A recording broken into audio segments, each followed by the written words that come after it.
অনেকদিন ধরে ভাবছি কাজটা করব করব কিন্তু কেন জানি করাই হয় না। যখনই ধরতে যাই ভয় লাগে। তো গতকালকে ডিসিশন নিয়ে রাখছিলাম আজকে এই কাজটা করবই। সেটা হচ্ছে আলমারি গুছানো। এই কাজটা খুবই বিরক্তিকর আমার কাছে মনে হয়। তাছাড়াও সময়ের অনেক ব্যাপার। এইটা আলমারি ধরলে অন্তত ২-৩ ঘন্টা লেগে যায়। তো আমি আজকে শুধু এই একটা পোরশনই ঠিক করব। এখানে হচ্ছে আমার শাড়িগুলো থাকে। পার্টি ড্রেসগুলো থাকে। তো সেগুলো আমি আজকে একটু ঠিকঠাক করে রাখবো। এমন অবস্থা হয়েছে যে হিজাবগুলো শাড়ির আশেপাশে চিপা-চাপায় ঢুকে, ঢুকে হ্যাঙ্গারই পুরা খালি হয়ে গেছে। হিজাবই খুঁজে পাই না ড্রেসের সাথে পরার জন্য।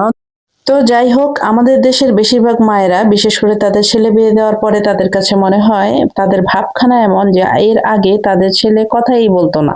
বিয়ের আগে যে ছেলেটা ঠাস ঠাস করে সব কথা বলে দিত, বোনদেরকে কোনো কিছু দিলে মায়ের সাথে লেগে যেত অথবা মায়ের সাথে যে কোনো কথায় রাগারাগি কাটাকাটি এরকম করতো, সেই ছেলেটারও কোনো দোষ মা কেন জানি খুঁজে পায় না। আর বিয়ের পরে সে যা বলে সবকিছু নাকি বউ শিখিয়ে দেয়। সে যা কিছু করে, যা কিছু বলে সবকিছু বউয়ের শিখানো। মার সাথে কোনো কথা বললো, বউ শিখিয়ে দিয়েছে। বোনকে কোনো কিছু দিতে চাইলো না, বউ শিখিয়ে দিয়েছে।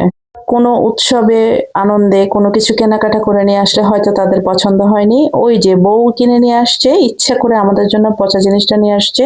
এইভাবেই আস্তে, আস্তে একটা মেয়ে কোনো দোষ না করেও যখন সব জায়গায় দোষী হয়, তখনই তাদের উপরে বিরক্ত চলে আসে মেয়েটার।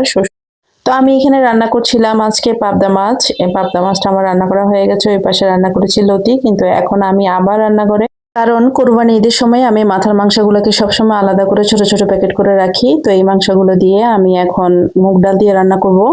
তো যা বলছিলাম সেটা হচ্ছে যখন কোনো দোষ না করেও একটা মেয়েকে সবসময় দোষী সাব্যস্ত করা হয়, আস্তে আস্তে দেখা যাবে যে ওই পরিবারের লোকগুলোর প্রতি তার বিরক্তি চলে আসে এবং আস্তে আস্তে সে প্রতিবাদ করতে আগায়। কারণ হচ্ছে প্রতিবাদ করা ছাড়া কোনো উপায় নাই। কোনো দোষ না করেও সবসময় তাকে দোষারোপ করা হয়। এভাবে আস্তে আস্তে একটা মেয়ে খারাপ হয়ে যায়। খারাপ হয়ে যায় এটা আসলে শ্বশুরবাড়ির মতামত। খারাপ হয় না, সে আসলে প্রতিবাদ করতে শিখে যায়। এটাকে তারা খারাপ বলে। তো আমি এখন বানাবো হচ্ছে পরোটা।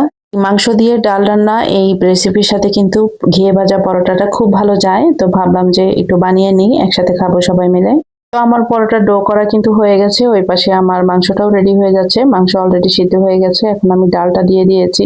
এখন আর বেশি সময় লাগবে না। আমার পরোটা রেডি হতে হতেই আমার ডাল মাংসটা রেডি হয়ে যাবে। তো আমি পরোটাও কিন্তু বানিয়ে নিচ্ছি। খুব বেশি সময় লাগবে না, 10 মিনিট হয়তো লাগবে। মানে দোষটা আসলে কার? এই যে একটা সংসারের অশান্তির পিছনে দোষটা আসলে কার? কারা আসলে শুরু করে প্রথমে অশান্তি? এই বিচারটা আপনারাই করবেন।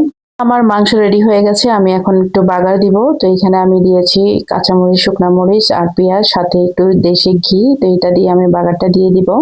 সাথে সাথে কিন্তু আমার পরোটাও রেডি হয়ে গেছে।